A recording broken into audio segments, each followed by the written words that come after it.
video is about Sigma FP's new super useful exposure level monitoring tool, namely the EL Zone. FP and FPL are the first mirrorless cameras to get this function.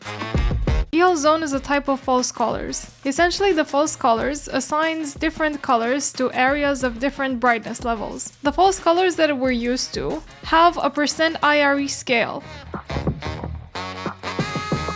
This is based on voltage readings of the signal that the camera gets, and they are linear, not logarithmic. It is also not very accurate when it comes to lighting different skin tones.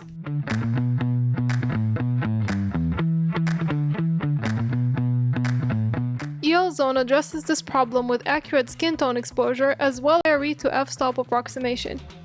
The EL Zone system was introduced by cinematographer Ed Lachman ASC, who had developed it for nearly 30 years before patenting it and talking to Panasonic, which incorporated it in their VariCams. It was offered to users through a firmware update on April 1st, 2021.